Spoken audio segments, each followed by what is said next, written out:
All right, welcome to the show today, everyone. My guest today is Aidan Vuocolo. From a young age, Aidan grew up around small businesses and he's always had an interest in entrepreneurship. Spending the last 15 years working in various businesses, from medical centres and engineering firms to cafes and retail stores, he saw firsthand the sobering trend that most small businesses fail within 3 years. Wanting to avoid becoming a part of the statistic in his own ventures, Aidan sought out business owners in various fields so he could learn from their experience, successes, and failures. Eventually, this pursuit of knowledge evolved into Stories Behind the Grind, which is a platform he created where he has interviewed over 270 entrepreneurs around the world, allowing others to see where their businesses started from, challenges they overcame, and advice that they have for those interested in pursuing a career in their industry. He also now works with small businesses to simplify, strategize, and scale up the impact they're having. I wanted to bring Aidan on the show to discuss his journey with entrepreneurship, how he built up Stories Behind the Grind, and what he's learned from interviewing almost 300 successful business owners. So Aidan, welcome to the show. Thanks, James. Thanks for having me on. Of course. So thought a good place to start would be a bit of your background and your story. So I understand you've sort of always had been around the environment of small businesses, as I said in that introduction. So could you just give us a bit of an idea of your background and your story? Yeah, sure. So my dad actually started a medical practice a long time ago, and just throughout my whole life was always within this atmosphere and environment of, I guess, of entrepreneurship and small business ownership. So I've never really known anything else, and I always looked up to Dad as a sort of hero figure as myself growing up. So that was sort of the guiding light for me in general, and it prompted me to try to start my own ventures as a young kid. And the most far back I can remember is probably I had a pencil sharpener in grade 2, and I thought this would be a great idea if I could rent it out to the kids in the class, and they'd pay me 5 cents to use it. I think in that year, for the whole of grade 2, I probably made about 5 cents. So that was sort of my first attempt at making some money on the side. I love that. It's and then I had a couple of other ideas. So I tried to start a silkworm business. So silkworms eat mulberry leaves. So I got a mulberry bush when I was about 12. But it didn't have a lot of mulberry leaves on there. So I ended up waiting a couple of years before starting. And then by the time it had a year to feed the silkworms, the whole idea was been and gone, and didn't really want to do it anymore. Mm-hmm. But I always had this sort of desire to, start a business, and a typical career path was really never for me. I never really wanted to be, an engineer, a lawyer, an accountant. Mm-hmm. It was something that, just never really stuck with me as, that's the type of person I wanted to be. It was always, I wanted to start a business. So that's sort of a bit about my early days. Yeah. So that's interesting, because it sounds like you always had that sort of entrepreneurial spirit and it was something you always wanted to pursue. So I'm curious, you ended up actually pursuing an engineering and commerce degree, and you became a chartered accountant. So I was curious why you decided to study that and go down that field when small business was something you were, I guess, more passionate in. Was there a particular reason for doing that? Yeah, so I guess mum and dad were a big influence in that decision. I remember in grade 12 trying to think of what I wanted to do when I left school. I always had an interest in maths and science.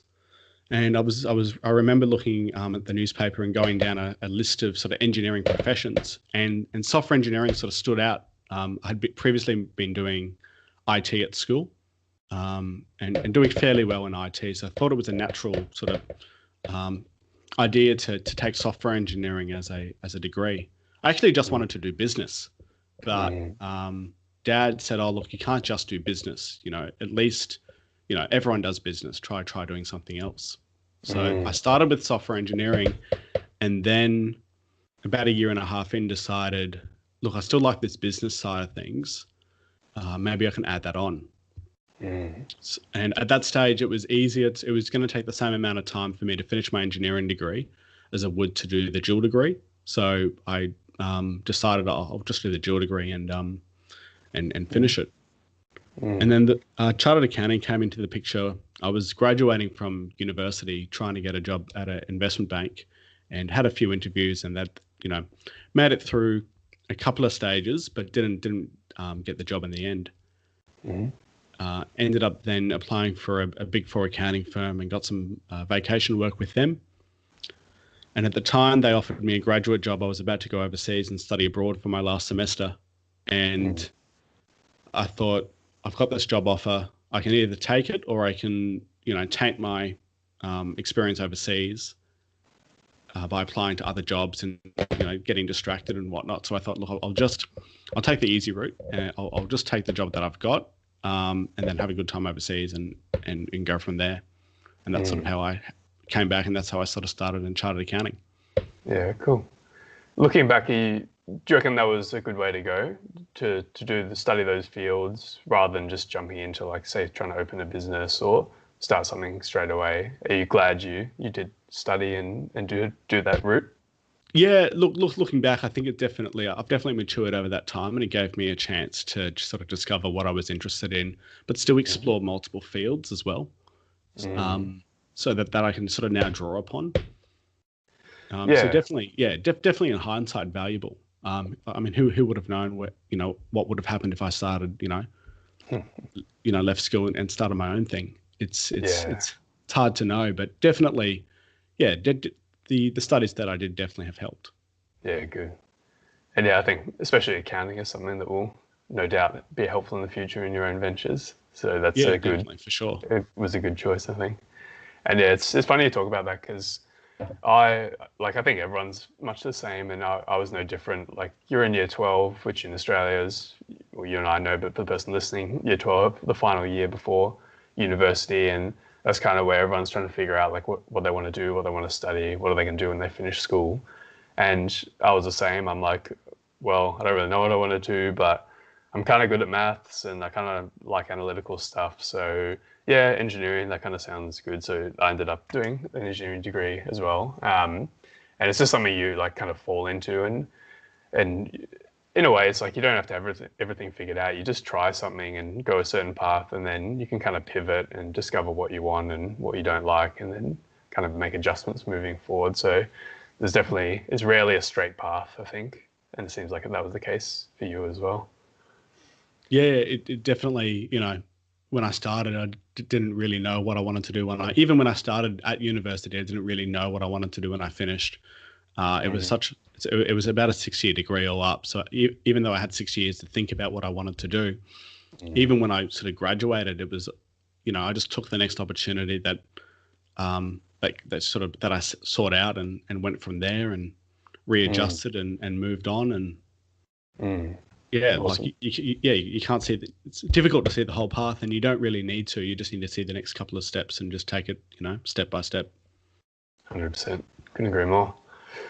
So you mentioned briefly just before about going overseas and studying abroad. And from what I read about you, it sounds like that was a pretty impactful experience for you. So I was wondering if you could talk about that experience of studying overseas for a semester and kind of what you took from that experience. You got any thoughts on that? Yeah, sure. So I had always wanted to. So I'm half Italian. So when the opportunity came up to travel abroad, visit Italy and study abroad over there, it was a chance for me to see, family members, extended family members. My grandmother's, I think, one of 8. So it was a chance to visit some of her family when I was over there. But what it really enabled me to do was, no one knew who I was. I could be whoever I wanted, in a sense. And I stayed in a sort of college environment. So there were about 100 of us sharing. It was an old hotel that they reinvented as student accommodation.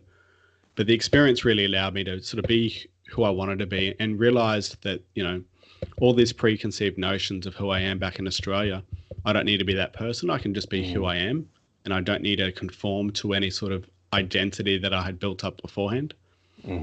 So that was really eye-opening, in the sense that, if I can redefine myself overseas, rediscover who I am, then I can do the same when I come back to Australia. And so I've used that as I guess sort of a pivotal moment going, you know, there's really no difference in a sense. You know, you've got the same opportunity elsewhere. You can sort of take that back to Australia. Yeah. I remember you writing about how you were a bit insecure about your height, but then that was one thing that you kind of, some sort of limiting belief that you kind of shattered when you did go overseas. Was that true? Yeah. So it back to sort of rediscovering who I am. You know, the concept of me being short, and I'm 5 foot, probably 5'3.5", 5'4". I could still be successful, and that was always a limiting belief, that because I was short, I couldn't be successful because everyone I looked around me was taller than me and was successful.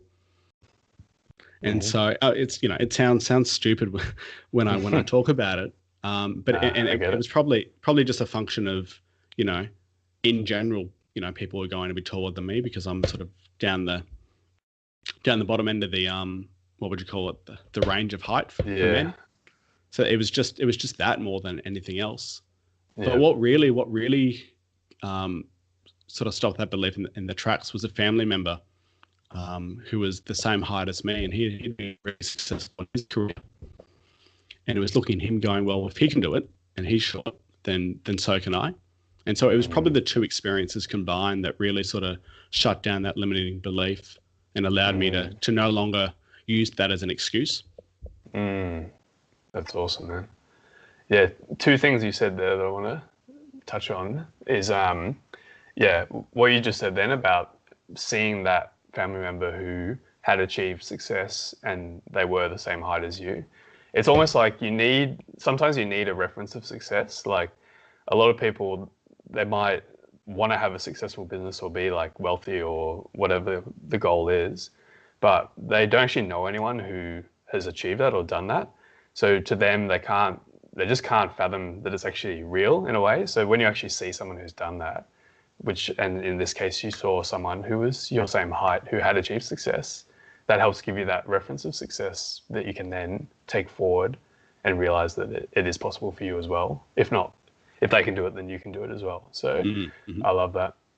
And the other thing I love as well is when you're talking about rediscovering yourself. So that's something that resonates with me a lot, because you're right. It's when you're in your day-to-day life, you become a certain person to like the people around you. So to your family, to your friends, you're this guy who's whatever. And that can be like a good thing or a bad thing, but it's very hard to change it.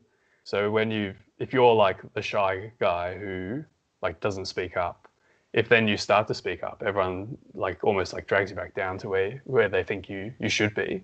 But when you do go overseas or you go into a new environment, you are starting from scratch. So it's an awesome opportunity to just start it from a clean slate and sort of put out yourself in the way that you actually want to be perceived. So yeah, I love that. And I totally get what you're coming from there.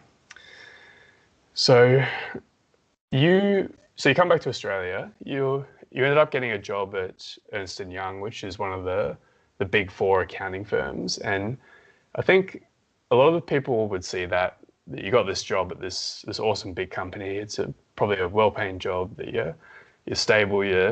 It's what a lot of people define as success, I think. So, and then you actually ended up leaving that job in April 2018. So can you talk about that for a bit? Like, what was it like working there, and why did you decide to leave? Yeah, so working at Ernst & Young, it was, let me think. It was it was a challenging experience for me. I was coming from KPMG, so I was coming from another big four, entering into, it was the same team, similar sort of work in some aspects. So I had a bit of, I guess, similarity, but what I failed to do when I moved over there is I was trying to think of ways to improve the division, and probably overstood my mark as someone new coming in. In hindsight, what I should have done is I should have used spent a couple of months just assimilating in the company before rocking the boat, so to speak. So what I actually ended up doing was alienating myself from a lot of the people on the team.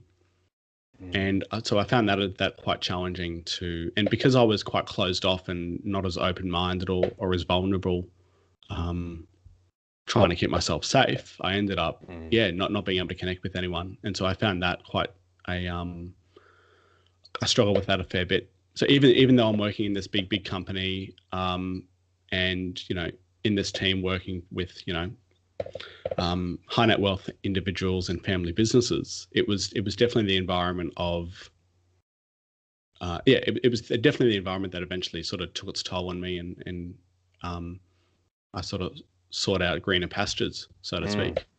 So it's as a learning experience, it was definitely I definitely learned a lot from it, and the mistakes that I learned there in terms of not wanting to share and open up. I made the decision that I was never going to do that again in any other workplace. And it was for about a year. It was quite mentally. I struggled quite a lot and tried to keep it together. Was there no way that you could sort of move horizontally? Like, was it the company itself, like overall, or just the one team you're on, or was it a bit of a combination of everything, or you just wanted a fresh start somewhere completely new? I could have moved to a different team, but the process would have taken 6 months or so to get all the paperwork to move over. Yeah. It was sometimes you got to go.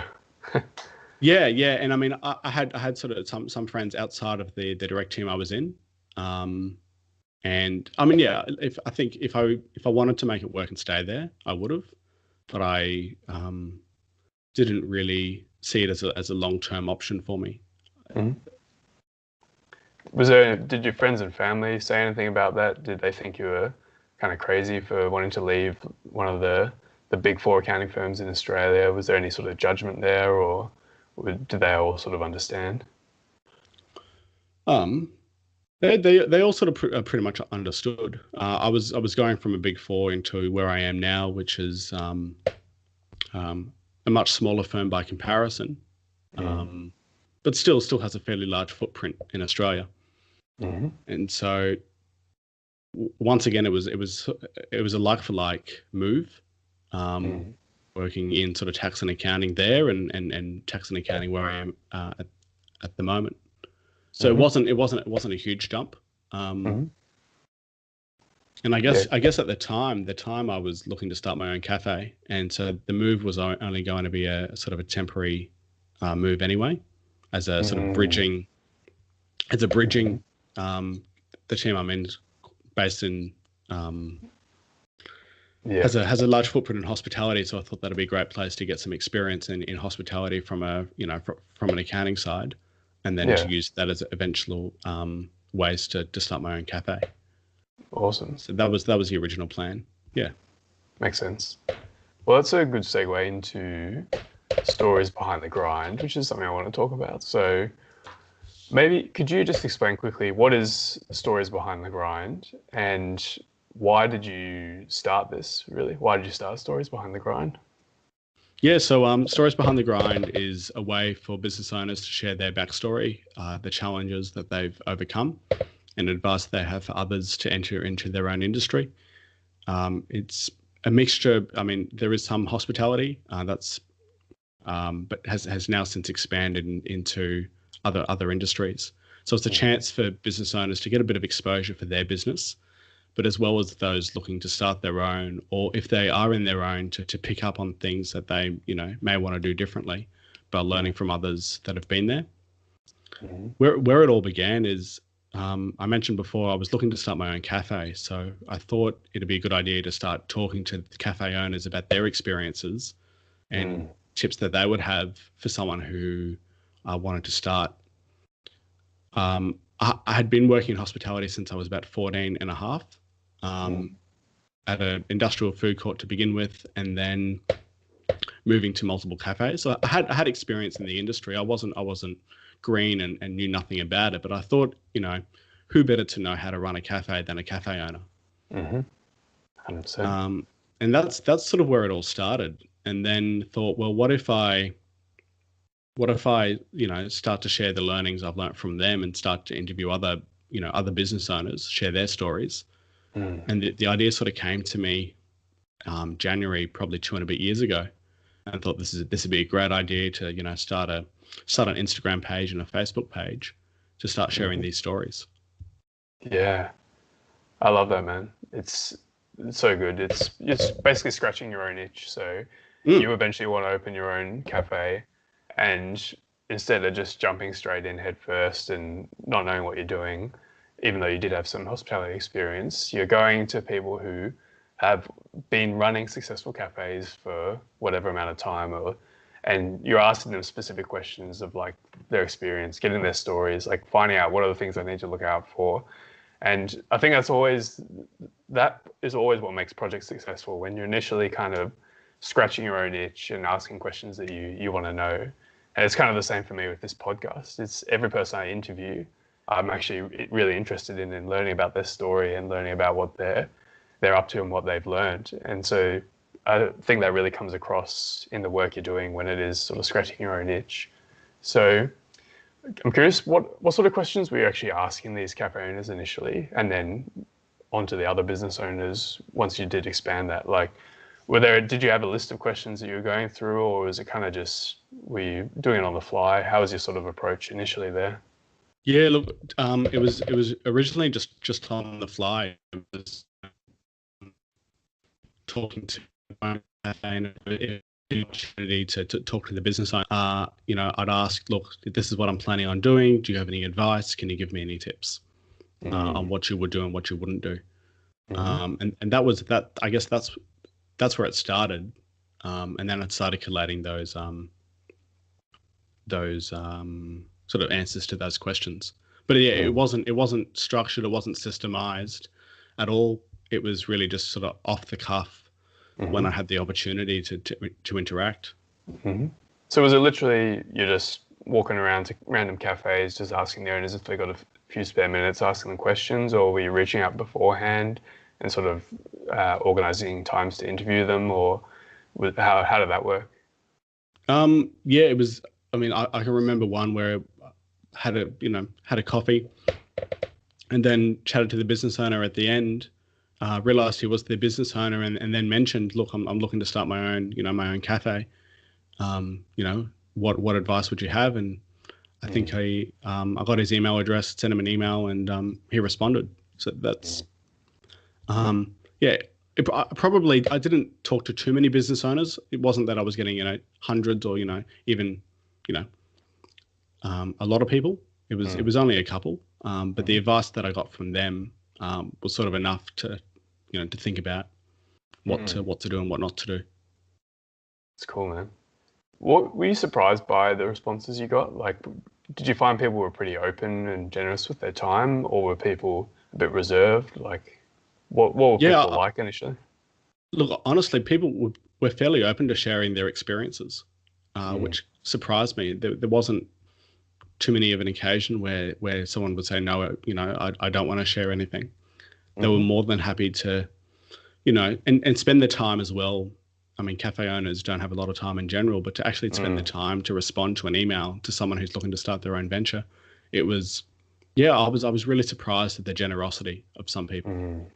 Yeah, it's quite surprising, really. Like, I found that as well. Like, people, you think that people wouldn't want to take the time to talk to you or give you advice, but I've always found in my experience that people are really generous and really open with their time and sharing their experience and knowledge. Like, I'll give you a quick example from my life.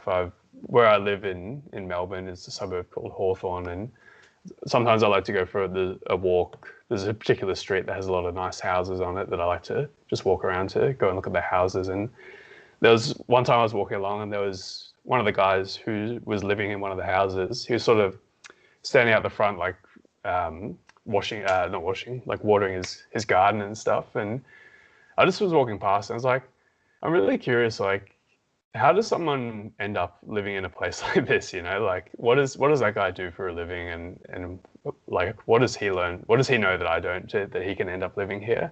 So I was walking past, and I was like, I was tempted to keep walking, but I was like, nah, I should really stop and just talk to this guy. So I ended up just walking past, and I was like, sorry to bother you. Like, tell me to go away if you want. But I was just admiring your house. Like, I think it's a really nice house, and I was just curious, like, if you had any advice, like, how does someone, what do I have to do to sort of end up in a place like this? And he was actually a really nice guy. He stopped. He was like, yeah, of course. And we had a chat for about 10 minutes, and then his wife came out, and we had like this really nice chat, and he gave me some awesome advice, and it was just a really good experience. And you kind of, like, I was thinking in my head, this isn't going to like turn into anything. He's probably just going to tell me to get fucked and go away, you know, nah, so I think it's a good lesson. Like, sometimes just don't be afraid to ask, and you'd be surprised at the kind of responses you get. And it sounds like that was the case for you here, which is awesome.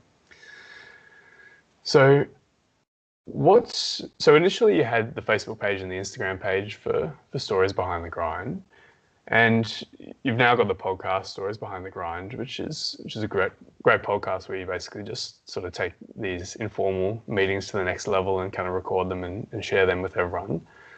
I'm curious how you grew up that audience. So were you literally just posting up stuff and hoping that people found it, or were you doing any sort of promoting to people? Like, how did you sort of get that initial traction with the Facebook and the Instagram and now the podcast? Yeah, so I guess with Instagram, it was a lot of just reaching out to people, putting up content and using hashtags, and then, you know, following people that I thought would be interested, and that's sort of where it all began. I remember starting with 0 followers, and it was kind of scary. It was like, oh, no one knows about me. Yeah. And then just keeping at it. Really, it was a lot of just persistence and patience. And I knew sort of where I wanted it to go in a sense, and I knew there was a grander vision for it. So the initial hurdles, even just trying to find guests, or initially remember sort of DMing a lot of people, spending a lot of time going. How many? Dozens? Hundreds? Thousands? Thousands? God. Wow. Yeah, but I was, I remember doing it on the bus ride, on the train ride to work, and then on the train ride back home, and just being relentless, really, and going, look, I'm sure there's people out there that would love to share their story. Yeah, that's so cool. How are you finding those people to DM? Were you just searching through hashtags and whatnot, just finding interesting looking people? That's it. If it was really just searching, say, hospitality, Melbourne coffee business, Brisbane cafe, finding the businesses that run cafes, because I had an interest in hospitality. Reach out to them saying, look, I love what you're about. Would you be interested in sharing your story with others? And some would respond back, and some wouldn't. And it was just it was I guess a high volume approach, using Instagram DM as a major method of That's awesome. Of finding people. I love that. It's a real grind. Yeah. It was a lot of sort of back and forth, and that's sort of where it all started. And yeah. That's cool, man. Well, sticking with Stories Behind the Grind, but I want to kind of dive a bit deeper into the podcast and kind of how you set that up and kind of the reasons behind that. And I'm curious as well, because you've previously mentioned that you're a pretty introverted guy who doesn't like to talk much or doesn't like to be on camera much. So why did you decide to start a podcast and start doing videos, which is essentially doing those exact things? So I guess where the podcast started was I was listening to Gary Vaynerchuk. I've probably been listening to him now for almost, I think, about 2 years. And it was sort of the end of 2017, probably from about June 2017 to about September, October 2017. Gary was on a sort of warpath of going, look, podcasts are going to be the next big thing. You should start a podcast. And I thought, oh, well, it'd be great. The podcast would seem like it seemed like a natural extension to what I was already doing. But it was a way for me to, in a sense, hide behind the camera. Even with the podcast, it doesn't need to be video form. And it was because I was interviewing other guests. the pressure was off me in a sense. I mean, Yeah. as the podcast host, there's still, I'm sure you know, there's still a lot of responsibility that you have in terms of guiding a conversation. Hmm. And it's weird. It's almost now looking back on it, it's probably just as much effort to be a podcast host as it is to be a podcast guest. Yeah. Which I didn't know at that point. At that point, I thought, look, sweet chance for me to talk to some more people. And I remember how I found my first guest was I was reading our school alumni newsletter, comes out every quarter, got it in the mail, and for some reason it was the first one I got for ages. And I was reading through it and found a classmate who had started his own marketing firm. He was a year above me, and he'd recently posted a video on LinkedIn where he was interviewing someone. And I thought, look, he's a really good speaker. He's got this marketing agency, so I'm sure he's got some marketing experience. What if I, contact him and see if he'd like to, come on, be the first guest on my podcast and to share his knowledge? And, back to just asking people, he said, yes, sure, no worries. And that's where it all started. And then it was just a matter of finding other people that I knew directly that had run businesses. And just ask directly, I've got this podcast, it's in its early stages. Would love to have you on to share your experience. Yeah. And it was really just the curiosity that drove me and got me over the barrier of, got me over the barrier of being introverted and whatnot. So there was a bigger why, there was a bigger reason to do it than, oh look, what if people don't like it? What if people judge me? Like those thoughts didn't really come into it too much. And to begin with, I thought, look, I'll do 10. And if I get to my 10th one and I don't like it, I'll just stop.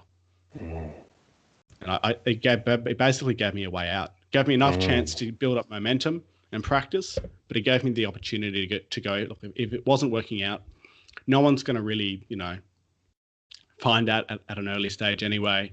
I can can it if I need to. And I got to the 10th one. I was really, really enjoying it, and I just kept going. Yeah, that's awesome. I love that. It's kind of giving yourself a way out to make it seem less overwhelming, so that you can just begin. Because that's the hardest part sometimes, just starting. Because you start thinking about, oh well, I've got to buy this mic, and then I've got to get all the software, and then I've got to learn how to edit, and then I've got to learn how to market it, and then what if and it's going to take so much of my time because I'm going to be doing an episode a week for the next 50 years, and it just all becomes overwhelming. But if you can just say, nah, let's do 10, I'll commit to that. That's not that much work. If I get to 10 and I hate it, fine, we'll quit. That's totally fine. It's still a success.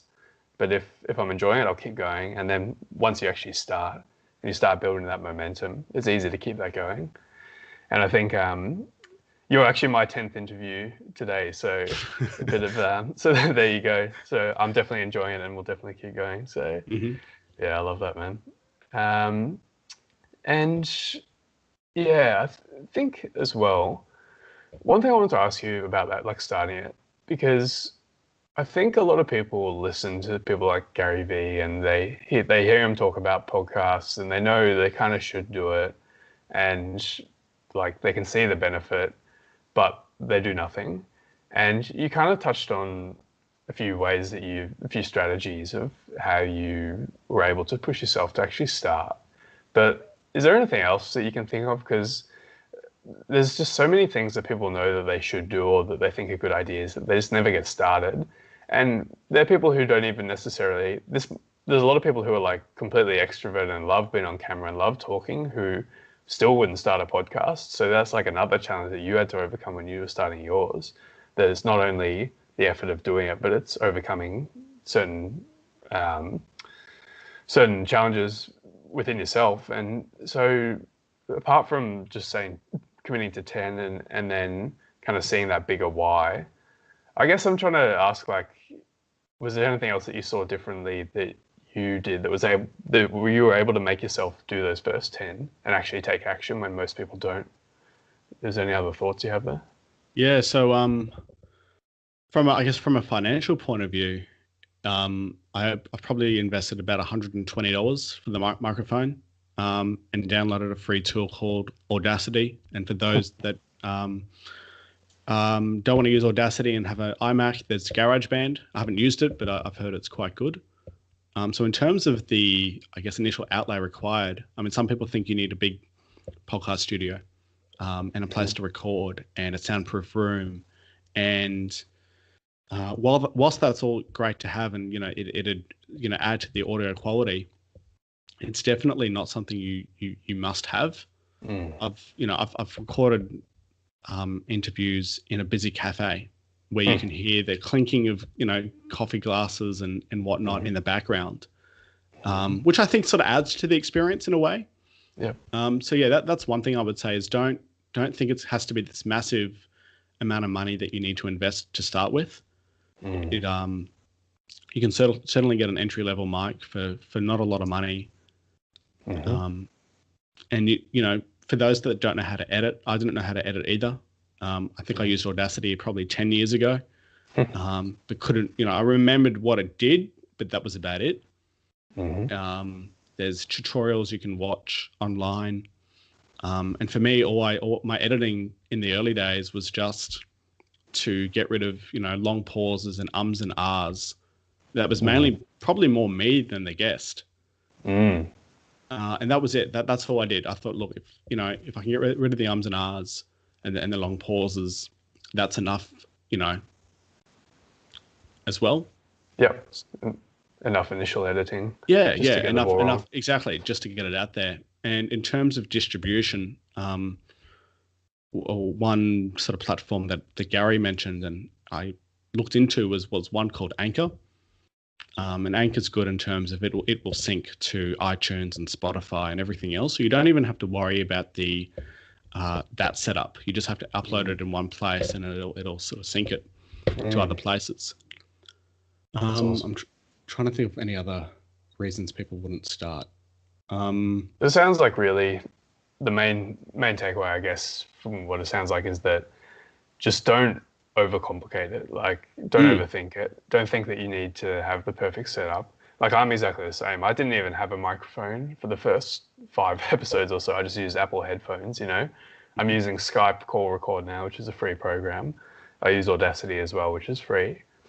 I use the YouTube video editor to trim the video for that, which is also free. So my total investment is roughly the same as yours. And I think it's one of those things that just do something and put it out there. And then if it takes off and gets traction, you can spend the money later. You can refine things. But just initially, just don't try to be perfect. I think that's something that cripples a lot of people by the sounds of it. Yeah, don't try to be perfect and realize that nothing's ever going to be perfect because the world changes anyway. So even if you had the perfect setup now, I guarantee in 6 months or a year's time it won't be. So it's going to change anyway. So take that perspective in mind when starting. Going, look, it's not going to be perfect, but you can change it. You can, it doesn't have to be perfect. Yeah, I get it, and I totally. I think I agree with what you said about the cafe, like the glasses clinking in the background. I think some of my favorite podcasts are like that. They hit record. They hit record at the end and stop it. There's no chopping and changing. There's no like slick editing. It's just raw audio. You hear like dogs barking in the background, all that kind of stuff. And I kind of like that. I think it makes it more real. Like for me personally, I'm not trying to make a like NPR like produced podcast. I'm trying to get people to share awesome stories and valuable content, which I think is more important than the audio quality, for sure. So, yeah, that's cool, man. I'm curious if you had any sort of nightmare moments with the podcast initially. I think everyone's kind of got, when they're trying something new like this, there's always a few moments where something goes wrong, whether it's with tech or with something else. So I'm curious, did you have any nightmare moments when you were first starting the podcast? Yeah, so I guess when first starting, the first 2 went really well in terms of, the first one was actually in the sound booth room. There wasn't actually a lot of place to put my laptop. It was probably maybe 20 centimeters. So it was quite confined, but that went well. And the second one, once again, sort of in a, not a soundproof room, but a glass paneled room. And it wasn't until so I was building some momentum, going, "Oh, this is easy. I've got it." And I get to my third one, and we tried to. The guest wanted to record part of it live, so he set up his phone, and we start recording the conversation live. And we get about 10 minutes in, and I'm looking at the Audacity input on my computer, and it's just a flat line. and I realize, shit, the microphone that we've been talking into is been turned off. So we've got this Facebook live feed coming through, but no audio that I'm recording. So we look up to the camera. We're like, "Oh, look, sorry guys, have to restart." So that was I guess the first hardware failure that I had. Yeah. And that was, now I religiously look at the microphone, make sure it's on, to make sure that it's all set up.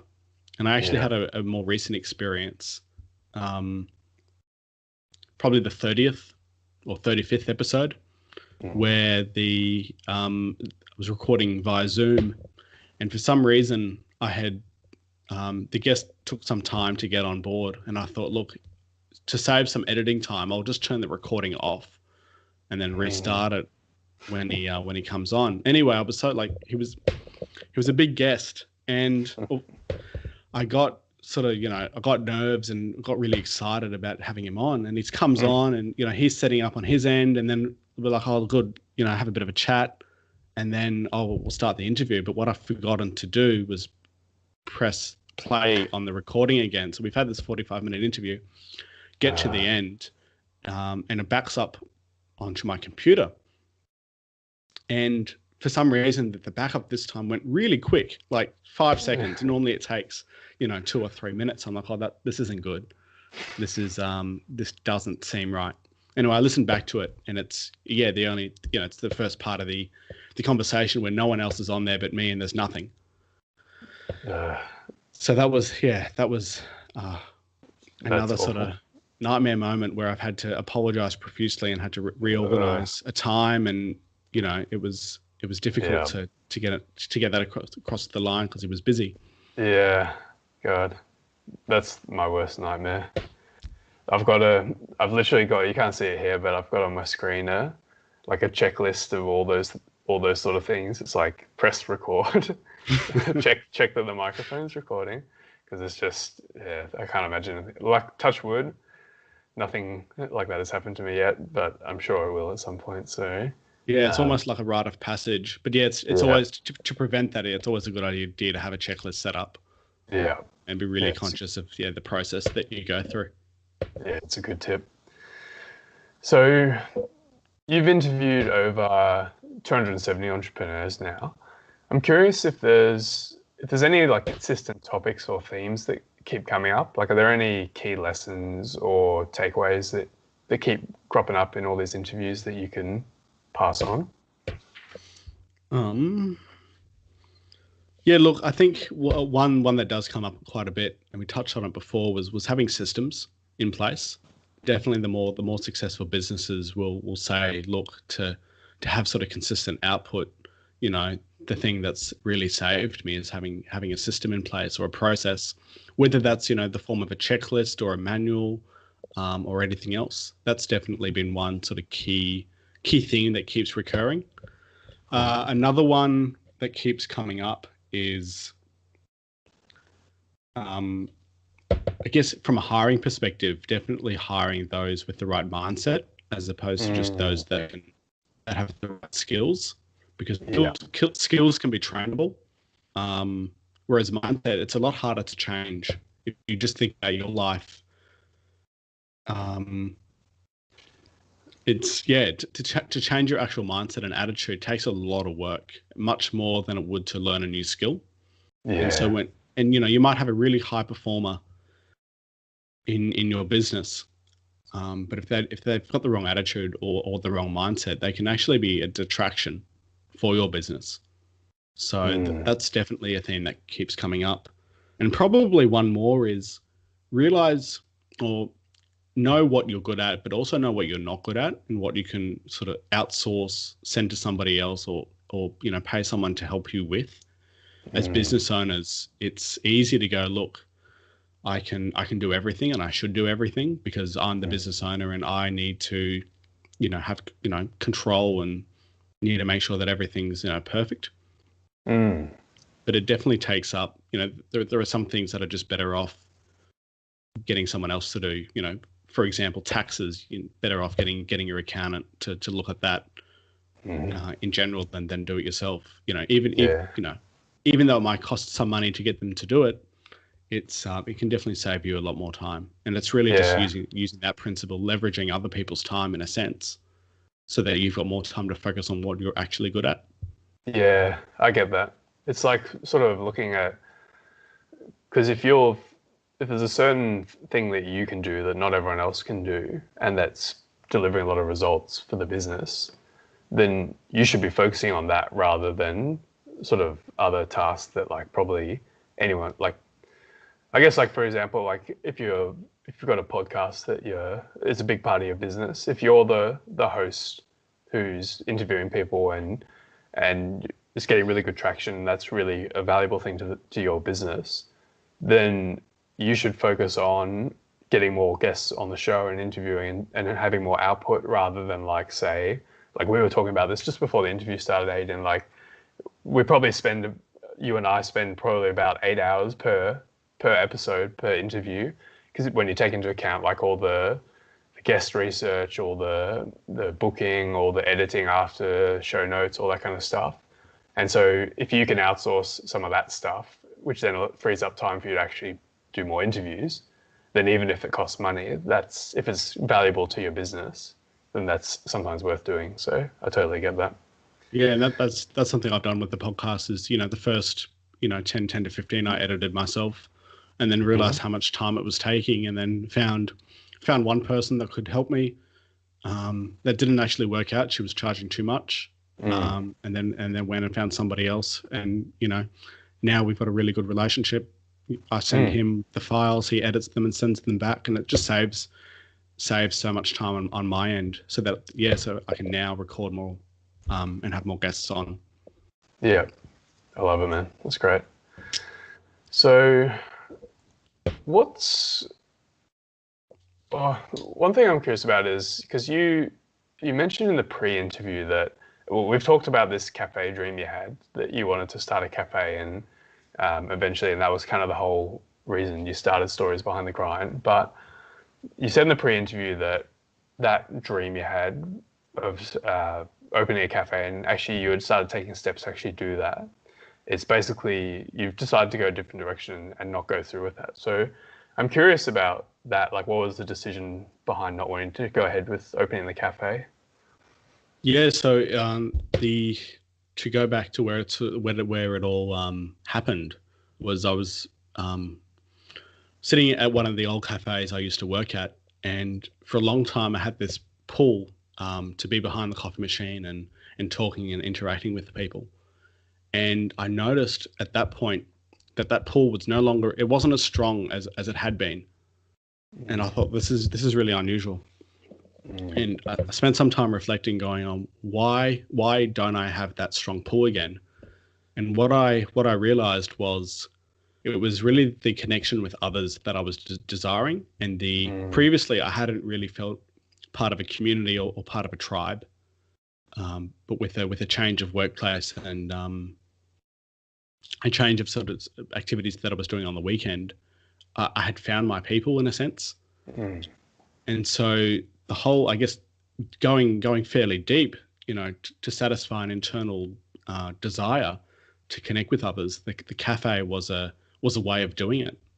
Interesting. And and I guess I had experience in hospitality and working in a cafe, and had some accounting skills behind me. So I thought, this seems like a really logical direction to take it. But what it was really being motivated by was this deep emotional need of mine. And I guess with Stories Behind the Grind and the podcast as well, it was, and that had been taking off at that point too. That was another way to connect with people, and that's another reason why I do Stories Behind the Grind. is a way to connect with others. And that's why I love doing the podcast interviews. Yeah. And so I've got this, so I've ended up in a situation where, look, I've got this emotional desire satisfied. Do I really need to start a cafe to do it? And that was when I went, look, not really.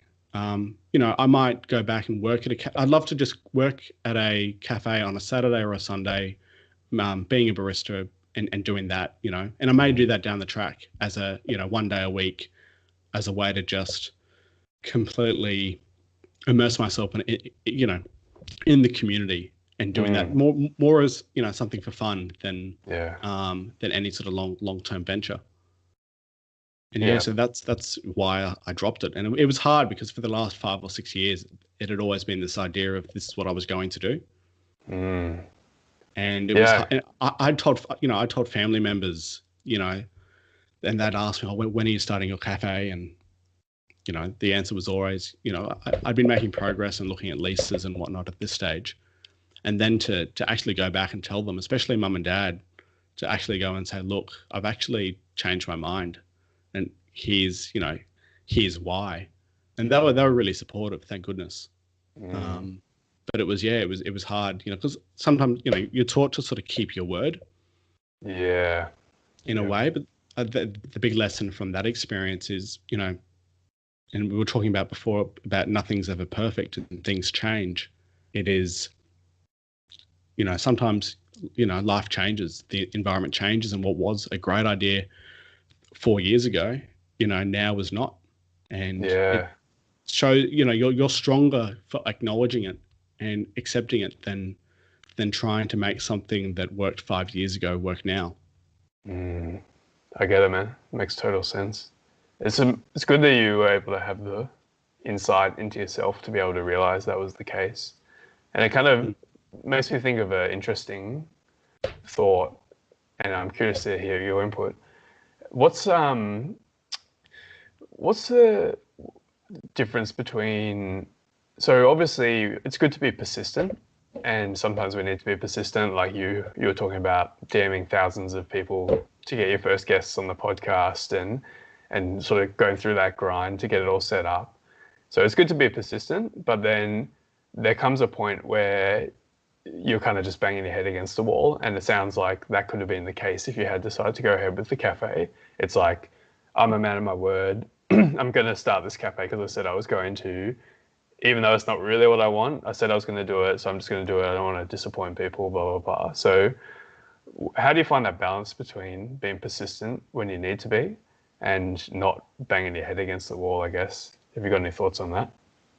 Yeah, I guess my thoughts would be really, it takes some reflection, and it does take some time to get to where it comes from.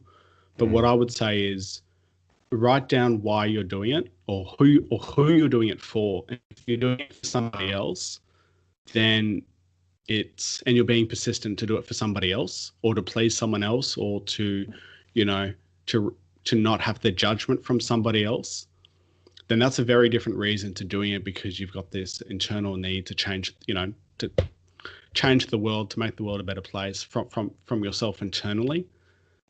So I would, for those that aren't sure, am I being persistent or am I, being delusional? Really take the time to reflect, pen and paper, no distractions, and write down, or try to discover why you're doing it or who you're doing it for. And that then might give you some more insight into, oh, well, actually I'm doing it because I said this one phrase to my good friend, 6 years ago.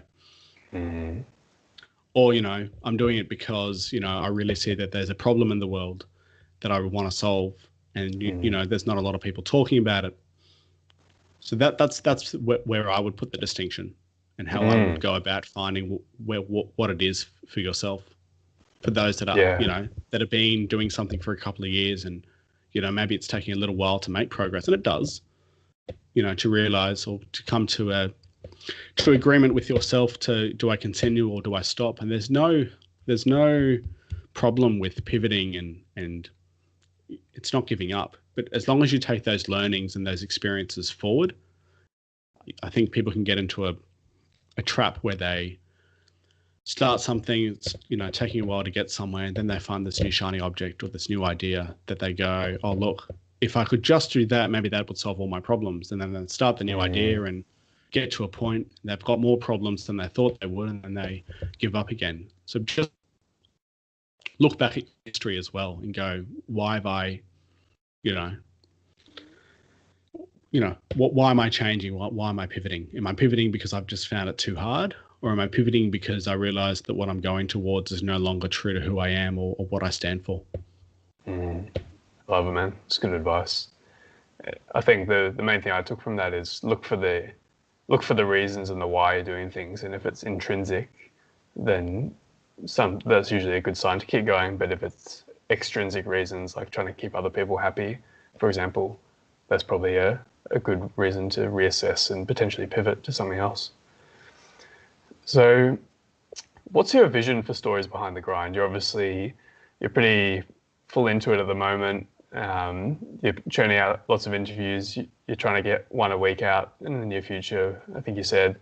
And yeah, just sort of building that platform. So what's the vision for Stories Behind the Grind? What do you want it to become eventually?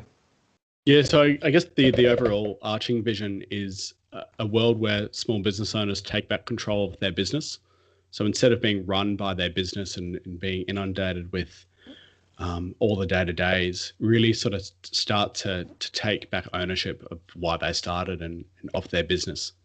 So that's I guess the overall arching theme. And if Stories Behind the Grind can provide a platform for people to seek advice and to find out ways that they can start to do that, either through written content, through Instagram and Facebook, or through audio, through the podcast, then that's really where I'd love it to end up.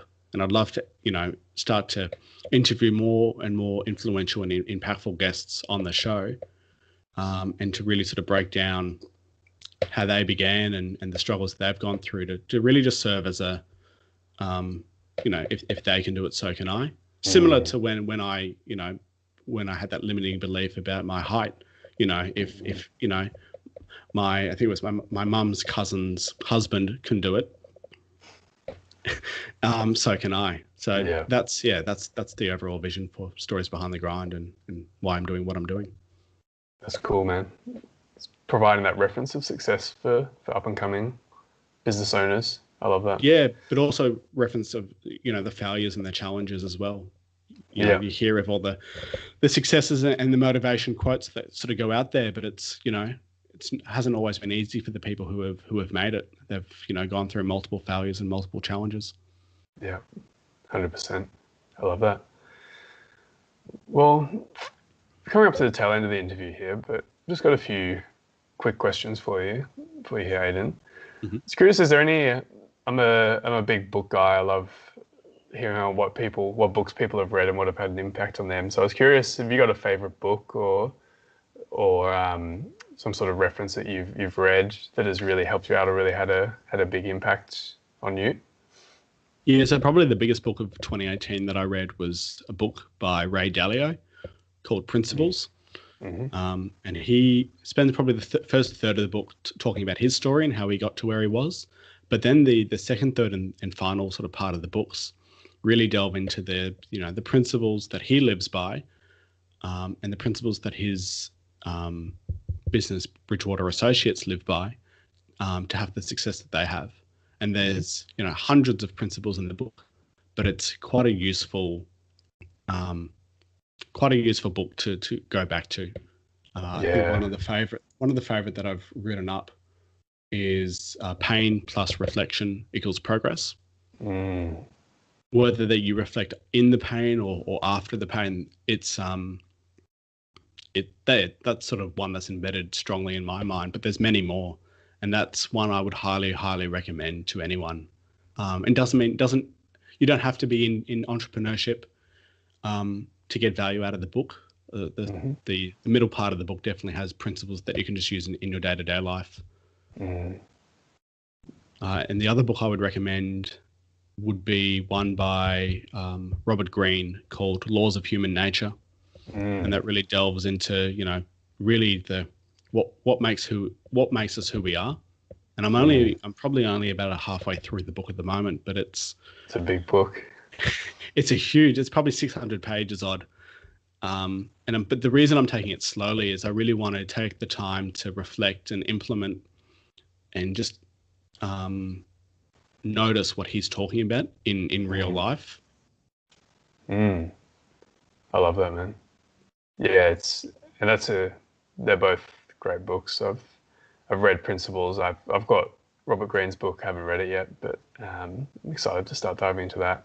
I like what you said about taking the time to absorb it. It's actually something I've made more of a conscious effort to do this year, because the past 2017, 2018, I've really set these ambitious reading goals for myself where I wanted to read 50 books per year for the past 2 years. So basically one a week.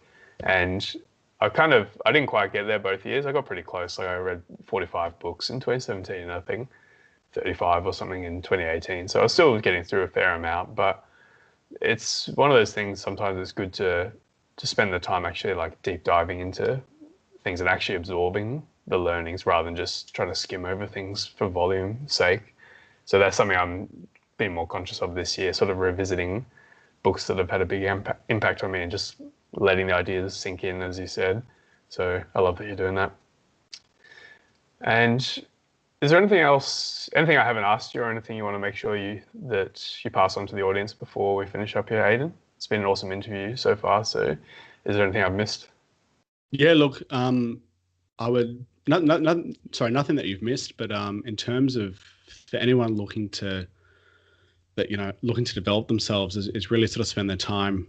What I've found has really helped me is journaling at nighttime, spending 10 to 15 minutes just to get thoughts out. And sometimes it's just a recap of the day that I find really helps me get to sleep, if anything, in a way to just get thoughts on paper.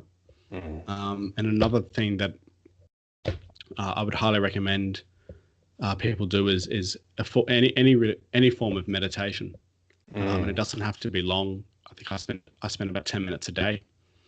There's a lot of free apps out there,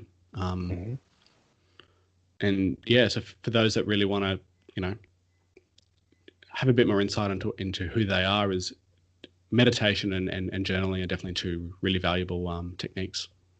Yeah, couldn't agree more. And they're definitely staples in my daily routine. Well, last question here, Aidan, is just what's the best way for people to connect with you if they want to say hello and thank you for coming on the show, if they want to listen to the Stories Behind the Grind podcast, what's the best way for them to get in touch? Yeah, probably the best way to get in touch is my website, so www.aidanvuocolo.com. Otherwise, if you just want to listen to the podcast, just search for Stories Behind the Grind. Available on all sort of popular podcast apps, including iTunes, Spotify, Pocket Casts. And through my website, there's a way you can email me, or you can connect through any of my socials. So that's probably the best place to go. Awesome. Well, yeah, and we'll make sure we link them all up in the show notes. But Aidan, that was an awesome interview. There was so much value you shared here, and I think for the people listening, definitely go listen to Stories Behind the Grind podcast. It's a really interesting look at entrepreneurship and small business, because as Aidan was saying before, like so many times we glorify entrepreneurship or the success of it, but you want to see the whole picture. Like, what are the challenges that people overcame? How do they do it? And the way Aidan's done it is just in such a good way. Like, you heard what he said. He had to DM thousands of people to get his first guest. He's really built this up from nothing and sort of ground it out. And yeah, go check it out. Go reach out to Aidan, say thanks for coming on the show. And yeah, Aidan, thank you very much for your time this morning.